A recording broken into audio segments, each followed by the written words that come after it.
We're trying to increase the positive side of it and eliminate the old scumbag shady roofer that steals the old lady's money, spends it on alcohol and all that stuff. I've seen a lot of companies take off and get really huge and then realize, uh-oh, we weren't ready for that. You have the business taking from you rather than the business feeding you. So is it better to be that company that goes out of existence, right? And because it got too big and it wasn't able to handle that scale? Or do you want to be here for a long time?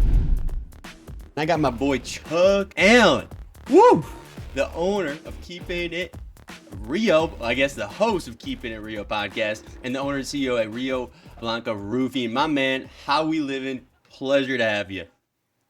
Nick, it is my pleasure to be here today. Thank you for allowing me the opportunity. We were just before we hit and record talking about the last time we did a podcast, and it's been about 5 years ago. It's been a minute. We got some catching up to do, my man. We sure do. And hey, I'm super proud. If you guys have not checked out his podcast, make sure you're doing that. Keeping It Rio podcast. I think the last time he was at like 240 episodes. Let's go. That is some commitment, man. He's recording in the mornings. He's recording at nights. He's having fantastic guests that are dropping bombs. So make sure you guys are checking that out. So what was the inspiration behind that, man? A lot of people start a podcast, and I think 80% of them never get to 20 episodes, right? It's something ridiculous like that. So you're over here at 240. What was the inspiration, and what kept that going? All right, so it was really an interesting story. I always thought this would be something that would be fun to do, but I never really wanted to take the leap because, like you say, there's a high rate of failure and it's a lot of commitment.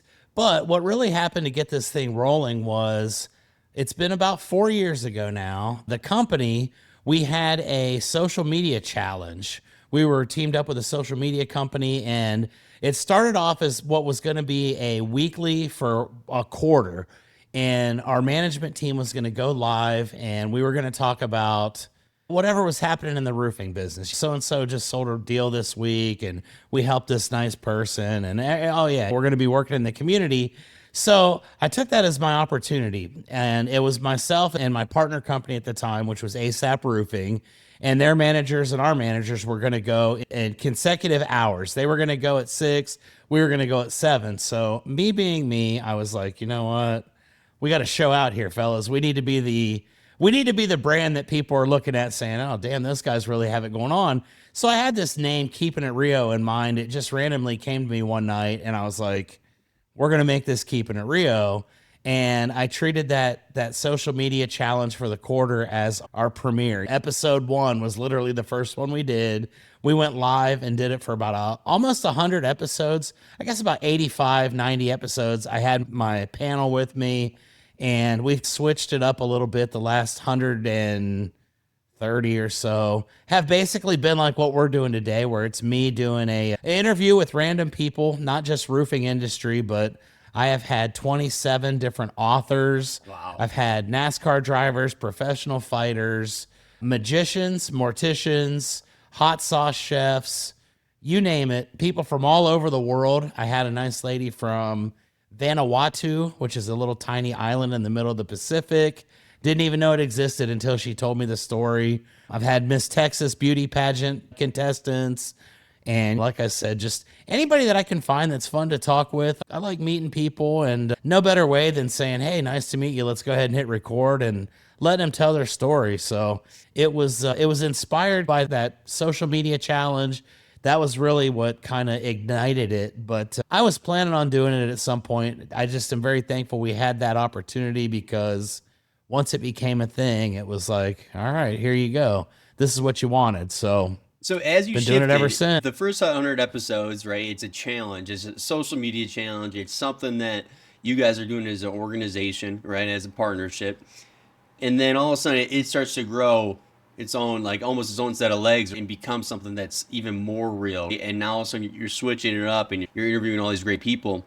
What is it doing for you, for the company? Is it something for you to be part of the community? Is it more something where it's like, hey, you're still getting an opportunity to promote yourself, like a personal brand? Is it the company? Tell me a little bit about like the vision of it and where it's grown to. I think it's a mix of all of those things in one big bowl. You stir it up and see what can happen.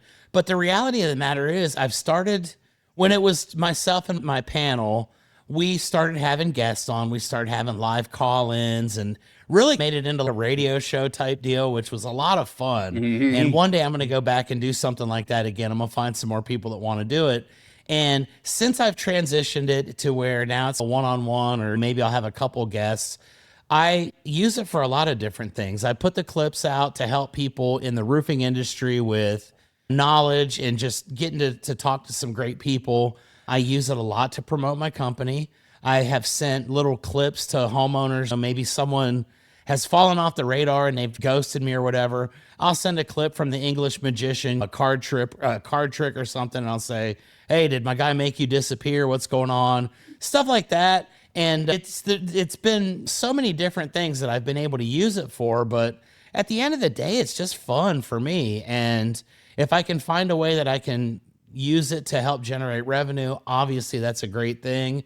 I've got a great sponsor with Roofer, and they help me out quite a bit. So it's really cool. And I've used it for many different things: entertainment, education. I love sending little clips out and saying, here's something you should think about with your insurance. Here's a local agent that's an expert. Think about these things. Or what's it like to knock Dale Earnhardt out of the way for a win in NASCAR? Check out what my guy Jeremy Mayfield has to say. So cool. And I can just find just about anybody, and I can connect with them through the podcast because of how diverse it is. I love what you're doing. For me, it's really about a roofing business owner stepping into their true strength, right? And maximizing what they're the best at, what they enjoy doing for the benefit of their brand, for their company. And I think you just do a great job with that. You look at all these different business owners that have an opportunity to talk to. I think you have some unique skills, right? And ability to story tell. And I think you're leveraging the podcast to do an amazing job with that, right? So if you're an owner out there, right, step into that true strength, because I think that's where you separate yourself. I think you do a great job with branding, content, right, telling your story and all that kind of stuff. And like, how have you brought that into the business and the culture? I see you got the smart tarps, you got Roofer, you got all this great tools. Tell me a little bit about that. They've noticed as we've progressed with it, and Smart Tarp is a sponsor that joined with me a couple months ago. I told him, hey, I'll go out in the field. I'll put my face up on the billboard. I will brand the company with your products, and I'll let everybody know how they work. And it's really cool because I was at a golf tournament the other day, and there were people that I don't even know who they are, quite honestly. And they're coming up like, man, I see you on social media all the time. I see your podcast at IRE a couple weeks back. Sitting at dinner with a couple friends from Wisconsin. Wisconsin, that's where I'm from. A couple guys originally. come up and they say, yeah, Wisconsin's cool from what I hear. I like Texas. It's a little bit warmer here. But these guys come up to me and they're like, hey, man, I love your show. I watch your podcast, and some of the stories you've had, some of the people have just been really fun to watch, and I enjoy it. And I don't even know how far reaching it is at this point, Nick, but when I have complete strangers coming up to me saying, hey, man, you're doing a good job, then that's good motivation to keep doing it. And I've always said, until it's not fun anymore, I'm going to keep doing it. And I think I'm finally just now starting to hit my stride and get comfortable. It takes a couple hundred episodes really to kind of get a feel for what you want it to be. And the one thing I've always said is I'm not going to make it a roofing podcast. We've got plenty of those, but I'll have a lot of people from the roofing world on, and they can tell their story.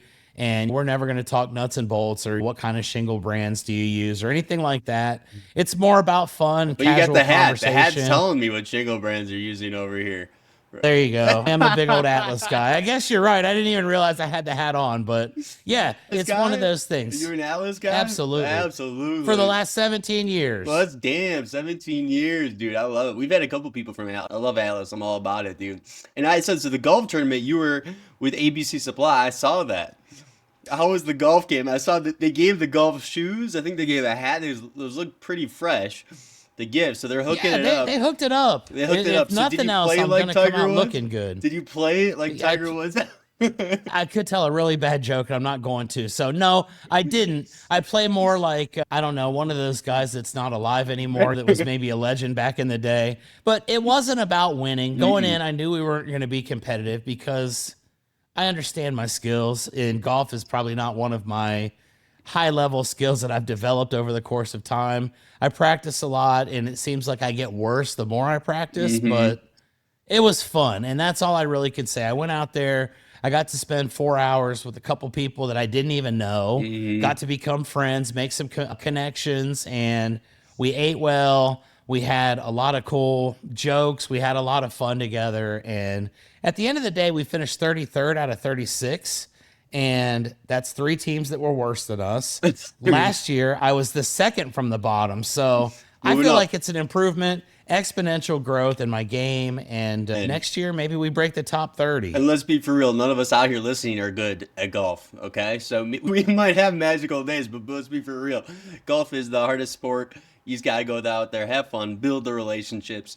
So I did want to talk about this. The reason we actually got reconnected was our buddy Alan Mick, right? And Yep. Alan Mick is a big part of the transition with Win the Storm, right? So Win the Storm has new ownership, there's new vibes, right? We're part of the health and wellness committee over here, right? Dude, this thing's gonna be different, right? I haven't been to an industry event in a little bit. I'm gonna be there. Gotta go. How pumped are you? This is gonna be a different vibe, right? We're gonna have way different standards, way different community. Yeah, it's totally different. And I went to it last year. And honestly, Nick, the only reason I went is because it was in Dallas and I got a free ticket. I had been probably, I think, when the storm, I went to it back in maybe 16 or 17. And I joke, and maybe it's not funny, and maybe I'll make somebody mad here. And I apologize. I'm going to do it on your podcast and not mine. But I told them I won a grand prize at the raffle drawing that I went to the Win the Storm conference in Miami. And I go to my mailbox every day and hope that maybe it'll show up one of these days. I'm still waiting. There was a little bit of credibility issue there because of that experience. And just the atmosphere had changed over time. And it wasn't really something that I was learning anything from. So I hadn't gone back to it. And honestly, I'd written that event off several years ago. And it was actually Alan Mick that reached out to me last year and said, "Hey, man, check this thing out. Come be a part of it, see what it is." And last year's event I thought was great. It was by far the best one I'd ever been to. You could feel a different energy. Yeah. But you realize also, obviously, the first one, people are going to put their best foot forward. So I thought to myself, let's wait and see how this goes. Is it going to revert back to what we were used to? And it's just going to be one of those things where, 2 years ago, it was crickets. There was literally hardly anybody at the event. Yep. That led to the transfer of ownership and all.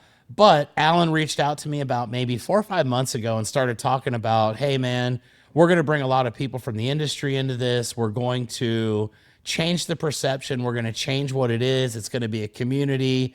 And I literally just got off of a town hall call that they had about 15 minutes ago. And the people that are on that town hall meeting, it was like, wow, these are some of the elite people in the industry. They're backing it. They're putting their names, their reputation into it. And I see a lot of amazing things happening. Like you said, you and I are part of the health and wellness committee, and we're going to do some workouts at the event. We're going to maybe do a run, which I'm not sure I want to go running with you, but that's a different story. You're the guy that does 100-mile June in about 45 I'm minutes. just like the Energizer Bunny, man. I just keep going. That's it. And I don't have it like that anymore, but I'm going to go and do it and have fun. I like to be physically fit. I've lost about 100 pounds in the last 4 years, and it became a part of my life. I go to the gym every morning. This morning I went 4:30 a.m. I was done by bro. 7, and it's a regular occurrence now for me. you. So I believe it's done a lot to change my life, to help my mindset. And I think there are a lot of people in the industry that have that same mentality, and there are a lot that don't. And if we can maybe find one or two people that say, man, I go to the gym, I drive by it on my way to the bar or whatever, and we can get them to come with us and say, hey, look, let's have some fun. Let's change it up a little bit, break a sweat, do some work, and you start to realize, yeah, man, this isn't so bad. This is better than going to the bar. This is better than doing all that stuff I was doing before. And that's going to completely change the perception of Win the Storm. I think It really what we're going to is. do is going to change We're it. going to do it 100%. And I think that's been a common theme and conversation I've had with a lot of owners that I have been interviewing, is them actually focusing on personal development, health and wellness, right? All these different areas of growth that they do as a team and build it as part of the culture. And then all of a sudden, the culture takes off, right? Because people get addicted to these new habits, the new way of life, right? and it transforms them. So it is great to have more knowledge, product knowledge, sales knowledge, marketing knowledge, all this kind of thing, operations, right? But if you can transform the person, turn that person into a growth mindset individual who is dominating all areas of life, they're going to come to work a much higher version of themselves and will have better Yep. results, right? Everybody's in a better mood. There's a certain energy in the building, a certain accountability and expectations. So if that's what you're looking for, right, is to not just transform your business, you and the people, the culture, right, and dominate in all areas, maybe take a little stress off of the business and focus on other areas like health and wellness, sleep, all this kind of stuff, right? Personal development. It's going to improve the business side. It's going to improve your team. So this is one of those events where you can bring yourself, your team, everything like that to something like this and start that movement. So make sure you guys are Yep. checking it out, right? Winthestorm.com. It's out in Dallas. What's going on? What's going on in Dallas though, or in Texas though, man? Has there been any? Oh, you just went mute on me, buddy. All right, you got me now. I got you I got 100%. one of Sorry these about little that. fancy mics where I just swipe my hand and it mutes it. And I don't like the feature whatsoever because then all of a sudden I just randomly mute it. But I'll say, what's going on in Texas, man? So has there been any hail out there? It's finally roofing season. I'm seeing some posts, but it's hard to keep track on all these groups where all the hail has been. There was a little bit here in Denver. Anything coming your guys' way? Oh man, San Antonio, March 31st, we got smoked. And I literally right before podcast here, I was on a roof and it's pretty bad. I'm not one of those people at this point in time that gets super excited for hail because of the way the insurance industry has changed a little bit. It's not as fun for me as it used to be. I'm more of a retail type mindset, but when there's people that need your help, you've got to rise to the occasion and do it. So I've got several of them. I've been getting a lot of referrals from people all over the industry. My friend Donald Sanchez over in New Mexico sent me one of his family members. I'm going to sign him up for a new roof tomorrow. Just got off one that was a referral from a former sales rep of mine. So it's really good. It's fruitful. I'm super hopeful that everybody makes it out to the other side and cash flow and things like that, production don't become a major issue for some guys. But you and I know the way the industry works.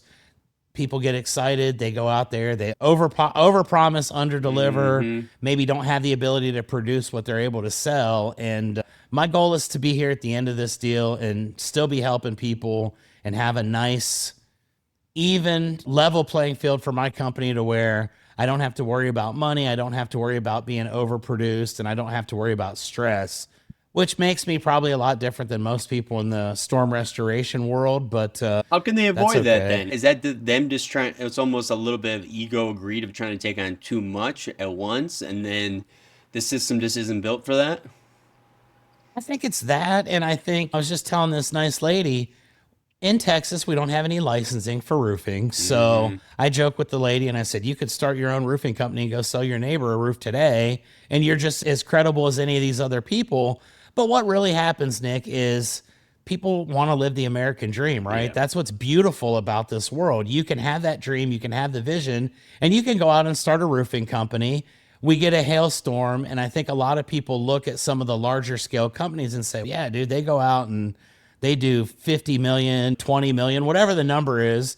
And I can do that. I'm as smart as the owner. I'm as smart as this guy. But what you don't realize in this industry is when you get started, you get just enough credit to where you can maybe do a handful of jobs if you're really good. You've got to wait then for the insurance money to come through, and cash flow becomes a major issue. I was extremely blessed in every aspect because every time I've done this, I've had financial partners, I've had corporate king, people that help me along the way. So it's never really a major issue for me. And I tell people that if it were just me doing the roofing company, I wouldn't be sitting here right now because I would not be doing roofing. I don't want to have to venture down that path, but you get a sky diamonds is what they say. They fall from the Mm-hmm. sky. Everybody's got these grand illusions of what they're going to do. And you go out, you hit those doors the first day and sign 10 contingencies, which a lot of people count as deals. Yep. Once they're produced and paid for, then they're deals. But a Amen. lot of guys say, I'm on pace to do $50 million the first day. I signed 10 contingencies and we're ready to rock. but they don't think about the fact that you got to pay your crew, you've got to pay your material bills, and in a lot of cases, insurance companies are slow paying to the point where you've got to finance a lot of that out of pocket before you get that depreciation check back. I'm not really interested in that. I'm going to do enough to where we're going to have a nice year. We've picked a number, my business partner and myself, as to what we'd like this company to be. And years ago, my goal was 50 million and 20 offices and all that nonsense. And now it's, you know what? I want to focus on San Antonio. Yes. I want to be the best that I can be. I want to help as many people as I possibly can without becoming dangerous.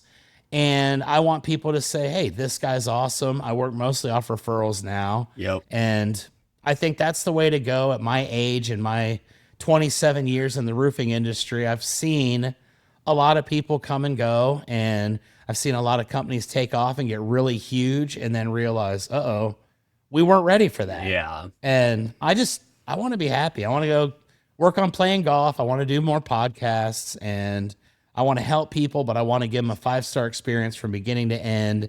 And I don't want anybody to ever say, Chuck didn't pay his bills, Chuck didn't pay his crew, his sales guys got taken advantage of. And in my 20 plus years in this industry, nobody's ever said that. So that's my main objective. Doing it right. I love that response, and I think that's just like maturity as an entrepreneur.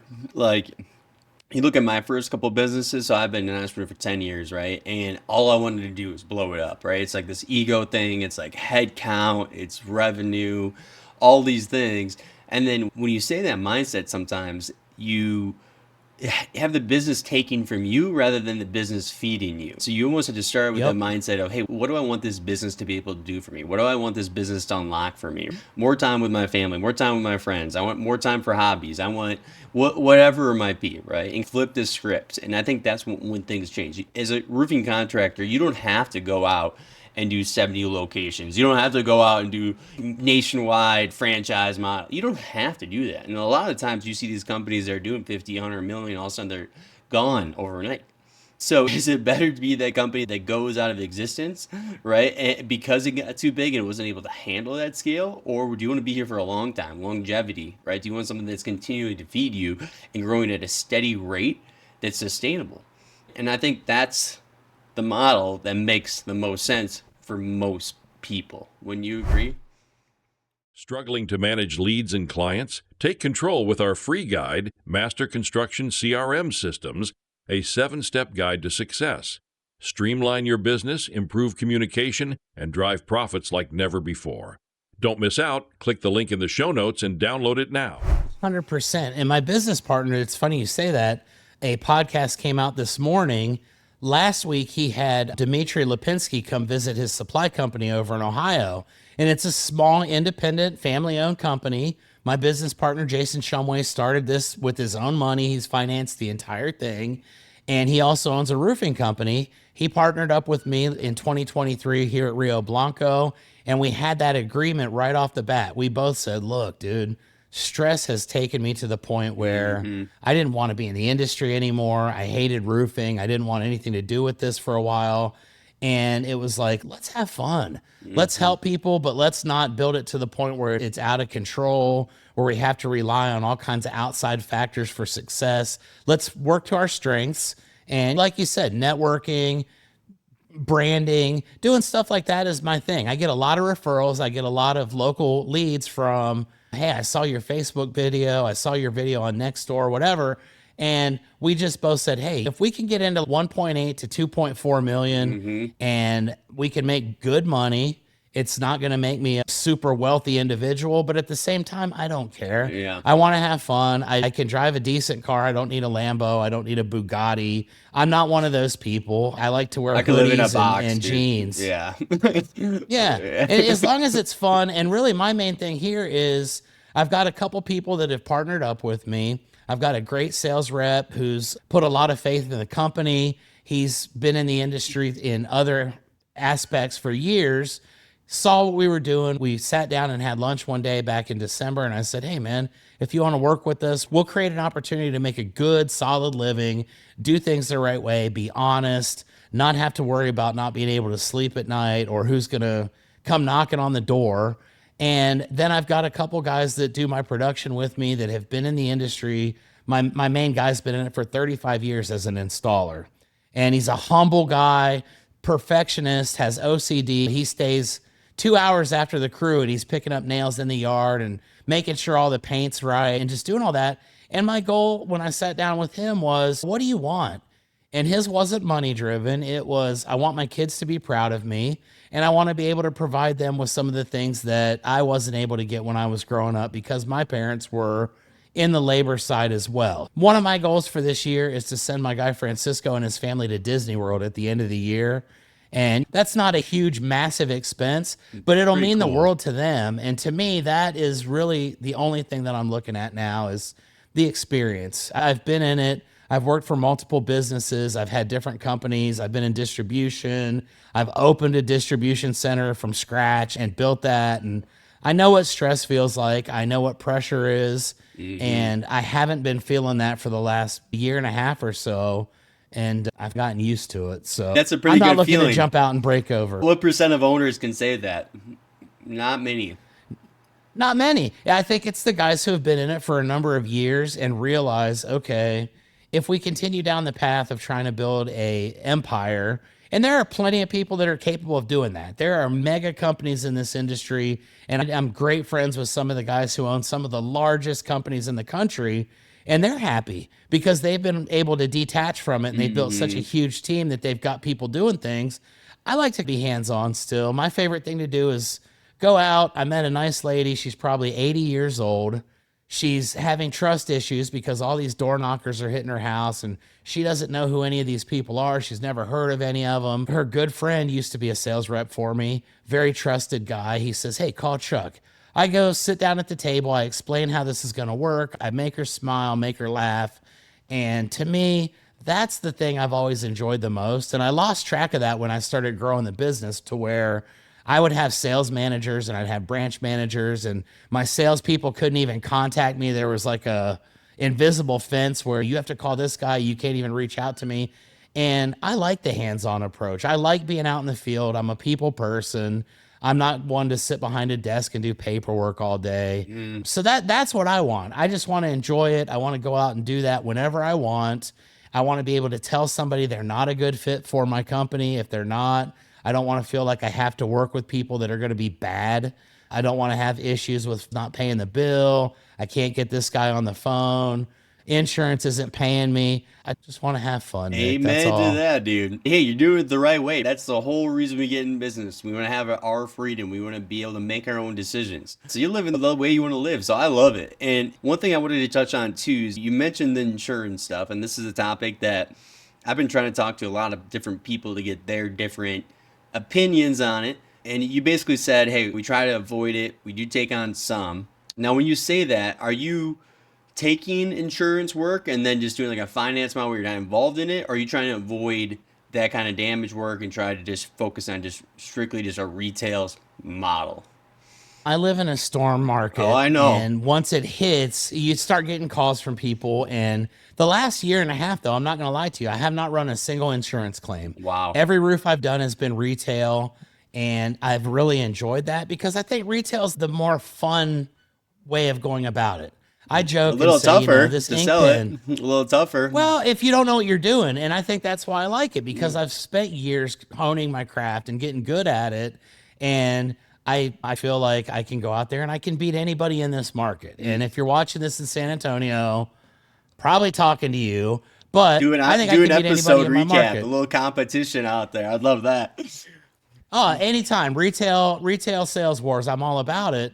But you get these deals where, the last few that I've done have been insurance related, obviously because of the nature of the beast. But here's the thing that I really love, okay? And I just signed a roof deal on Monday. We're going to do it next week for a family. I was roofing the neighbor's house across the street back around Thanksgiving of last year. Actually, it was in October, around Halloween. And he had an issue where some kids came and knocked on the door and they told him, the old age old, we'll do whatever the insurance pays us and all you have to do is pay your deductible, wink, wink. If we can absorb it, we will. And they didn't realize that he had a ACV policy and his deductible was like $4,000. So he was going to get a check for $3,000, and they were going to allegedly, hey, those guys said they were going to cover the entire roof for what the insurance paid me. Here's $3,000. Why don't you put a $12,000 roof on? You and I both know what happens. They stopped answering the phone. Once they realized they couldn't do it, they were gone. So I came in, I walked him through the process. We had to finance a major portion of it, almost $10,000. But he was grateful to me because I said, look, dude, you got taken advantage of. I'm here to help you. There's nothing I can do about what's happened already and where we are with it. And I did the job. The guy tells me, hey, my neighbors across the street, they just got denied by their insurance carrier. And I won't name the insurance carrier, but it's one that denies a lot of claims here, especially recently. And so I go across the street and I meet these folks. The husband had just retired. He's been working his entire life. He just retired. The wife has a job. She's just making money, but she's not able to support the entire family and have excess amounts of cash just laying around that they're throwing up in the air and swimming around in. And she tells me, hey, the same kids came to our door. They guaranteed that this roof was going to get approved by insurance, which again is illegal. And the adjuster came out and denied the claim. Now I can't get a hold of them. And I said, I have some bad news. You're probably going to get a letter in the mail sometime in the next week or two that's going to tell you that you didn't have enough storm damage, but because of the age of your roof, that you got to replace it out of pocket or you're going to lose your coverage. And she says, you can see the future, but it just happened. I got that letter like 2 days ago. So I told her, okay, I'm going to do whatever I can to help. My role in the industry now is to help as many people as I can, whether it be other contractors, homeowners, people that have been left behind by their shady contractor. I set her up with a PA. They went through the entire process. They fought this thing from October until this past Monday, the 21st of April. And she called me up and said, hey, we got our check in the mail. I want you to do the roof. Come on over. When can you do it? She's been watching my TikTok videos the entire time. So I knew she was going to go with me because she's been watching my content and she feels like she knows who I am and sees that I'm a reasonable guy, maybe a little eccentric at times, but I love what I do. I help a lot of people. I get a lot of testimonials. So we're putting the roof up on Monday for her. And to me, that is the most satisfying thing that could happen in a situation like that. And I told her and her husband the other day when we were sitting on the porch just chatting, I said, a week from now, it's going to be like none of this ever happened. And you're going to have the best roof in the neighborhood. And you're just going to think, you know what? I'm glad that it worked out the way that it did. As bad as it seemed, here we are.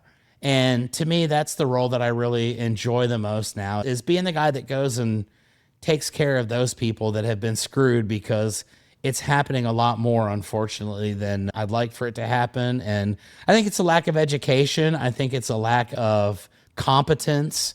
And in some cases, it's just being shady. But my job is to help as many as I can while I've still got time. I love that story, man. And you mentioned the financing. I've seen a situation like that. Financing for someone like that makes perfect sense. Now, how are you looking at financing? Are you just offering something like Good Leap because it's in Roof R? Do you try to have a variety of options? Do you offer financing to everybody? Is it situational? How do you leverage finance? That's an awesome question. And I guess there's multiple answers depending on what angle we're looking at it from. I've always got it available as an option to anybody that needs it. And in the modern times, there has been some uncertainty with money. People have been, kind of hoarding a little bit and saying, man, I don't want to spend that 10 grand on the roof. Here's a great opportunity for you to keep some of the money, make it monthly payment. When things get better, they've got to get better at some point down the road. They always do. You'll be able to say, hey, I had some flexibility, or maybe you've been wanting to take your family to Disney World. Well, here's a great opportunity where you can take that money. You can either pay the entire amount off and have nothing to worry about. On my end, it's important because I don't want to wait 90 days to get my check from the insurance. And the homeowners understand that. They say, yeah, I get that. So we can finance the deductible. We can finance the depreciation. We can finance the entire claim. Multitude of different options, a multitude of different sets of conditions. You can do a 12-month, you can do a 10-year, anything in between. And it's outside sourced, so it's 100% out of my hands. They can choose whatever option works best for them. and I don't see the credit scores. I don't see any of that stuff. We pre-qualify before we go out. And so there's not any, oh, I don't want my roofer knowing that my car got repoed 6 months ago or whatever. You deal with that. As soon Yep. as the job's done, the finance company pays me and we're good. And it just helps a lot of people with peace of mind. These folks didn't have $10,000 to come out of pocket for the roof. We were able to fight and we got the insurance to actually buy the roof, which that doesn't happen every time. So had it not happened, we'd already been approved for financing for the entire amount. And they said, let's fight it and see so we don't have to make those payments. But it's good to know that there's a different option. And I think if you're not offering financing now in modern times in contracting, you're probably going to lose quite a few people because the old adage of just pay me when the job's done or you pay me and then the insurance will reimburse you. It still works if you're in multi-million-dollar communities and you've got wealthy people. But modern middle America, cash is very precious now. So it's just another way to go about doing business and to help as many people as you can and provide them as many options to make it as comfortable as it can be. You're making it so much easier on the customer when you're looking at, just like you're saying, people are scared to spend that kind of money. And that is a boatload of money if you're going to be paying that out of pocket. So if you're looking at financing, hey, we're financing everything. I just saw Tim Brown posted something about a Coachella, like 70% of the tickets were financed, right? So people are financing to go to Coachella. Do you think they can afford a brand new roof out of pocket? Yes, Probably exactly. not. So make sure you're offering that, because otherwise you're going to miss out on a lot of opportunity. And Chuck was saying AR and getting paid 90 days plus out is not helping your company. Cash flow is king. So if you can do anything to increase your revenue, your sales, and lower that AR, that is a win-win situation. So if you don't have any kind of financing solutions, make sure you start to bring those to the table. Now, Chuck, my man, it's been an absolute pleasure to have you on. I always have the guests close it out, where you can leave them with a life lesson, a quote, a book, roofing strategy. I could care less what it is. You can leave them with it. Make sure you tell them to subscribe, share all that stuff. Because, hey, here at Better Boss, we're built to be better, man. At Construction Tech Talk, we're always looking at ways to improve, to innovate. And it helps to have mindsets like Chuck Allen over here.